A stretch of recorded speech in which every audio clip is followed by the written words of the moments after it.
नमस्कार। कभी ऐसा हुआ है कि YouTube चलाते चलाते कोई दिक्कत आ गई हो और समझ नहीं आया कि अब क्या करें, किससे कहें? तो आज हम इसी का हल निकालेंगे और स्टेप बाय स्टेप समझेंगे कि भारत में YouTube से जुड़ी किसी भी समस्या के लिए ऑफिशियल तरीके से शिकायत कैसे की जाती है। हम सब YouTube इस्तेमाल करते हैं, है ना?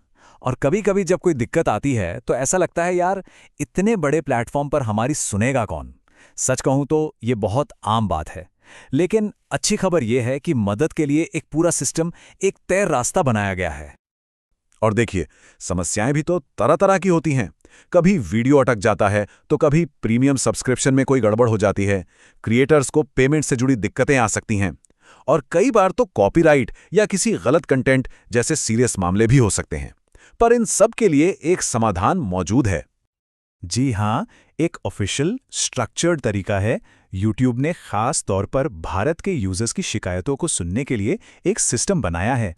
तो चलिए आज इसी रास्ते को अच्छे से समझते हैं और देखते हैं कि इसका इस्तेमाल कैसे करना है। तो आज हम क्या-क्या जानने वाले हैं? सबसे पहले हम देखेंगे कि ये आधिकारिक रास्ता है क्या। फिर लेवल 1 यानी कस्टमर सपोर्ट से कैसे संपर्क करें, और अगर वहां बात ना बने तो लेवल 2 यानी शिकायत अधिकारी तक कैसे पहुंचे। इसके बाद ये भी देखेंगे कि अगर इन दोनों से भी काम ना हो तो क्या करें। और आखिर में जो सबसे जरूरी है कि शिकायत करना आखिर इतना जरूरी क्यों है। तो चलिए शुरू करते हैं। देखिए, ये कोई नॉर्मल सा कस्टमर केयर नहीं है। ये भारत सरकार के नियमों के तहत बनाया गया एक प्रॉपर सिस्टम है, ताकि यूजर्स की हर समस्या को गंभीरता से सुना और सुलझाया जा सके। अच्छा, इस प्रोसेस की दो बातें मुझे सबसे अच्छी लगीं। पहली तो ये कि शिकायत दर्ज करने का कोई पैसा नहीं लगता, मतलब ज़ीरो चार्ज। ये बिल्कुल मुफ्त है। और दूसरी, जो कि बहुत ज़रूरी है, वो ये कि 30 दिन के अंदर अंदर आपकी समस्या का समाधान करना उनकी जिम्मेदारी है। मतलब एक टाइमलाइन है, ऐसा नहीं कि शिकायत करके भूल गए। तो पूरा प्रोसेस 2 लेवल में बटा हुआ है। बहुत सिंपल है। लेवल 1 में हम अपनी शिकायत normal YouTube customer support team को बताते हैं, और अगर वहां से हमें सही समाधान नहीं मिलता, तब हम मामले को लेवल 2 पर, यानी कि ग्रीवियंस ऑफिसर या शिकायत अधिकारी के पास ले जाते हैं।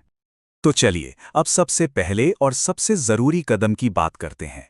लेवल 1 पर अपनी शिकायत सही तरीके से कैसे दर्ज कराएं, आइए इसे थोड़ा और डिटेल में देखते हैं। ऑनलाइन शिकायत करना काफ़ी आसान है। बस YouTube के सपोर्ट पेज पर जाइए। वहाँ नीड मोर हेल्प सेक्शन में कॉन्टैक्ट अस का ऑप्शन मिलेगा। उस पर क्लिक करके अपनी प्रॉब्लम लिखिए। इसके बाद सिस्टम आपको चैट, ईमेल या कॉल बैक का ऑप्शन देगा। जो भी ठीक लगे उसे चुनकर फॉर्म भर दीजिए और सबमिट कर दीजिए। ओके, अब ये बात बहुत बहुत ज़्यादा ज़रूरी है।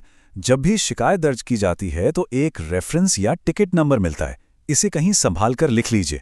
ईमेल में स्टार मार्क कर लीजिए, स्क्रीनशॉट ले लीजिए, कुछ भी करिए, पर यह नंबर खोना नहीं चाहिए। क्यों?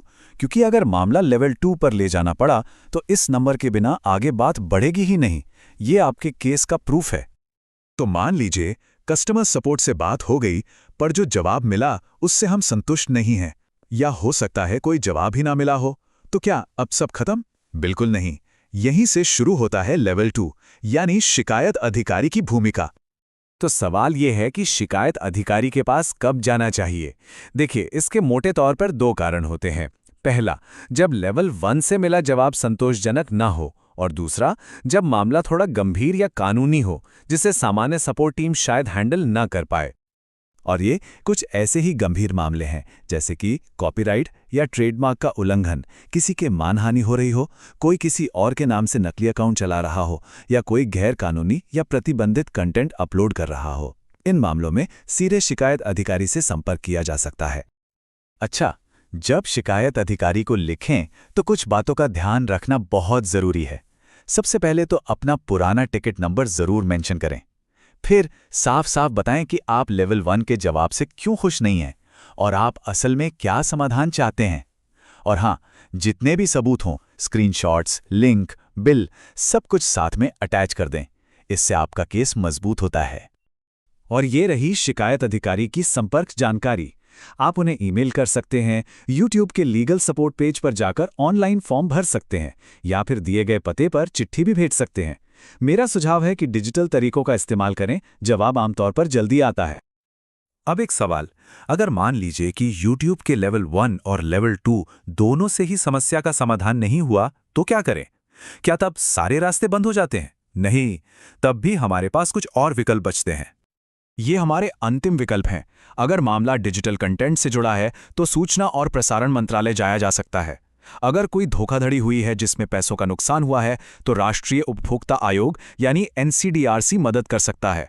और आखिरी रास्ता है कानूनी मदद लेना, जिसके लिए किसी वकील से सलाह लेनी पड़ेगी।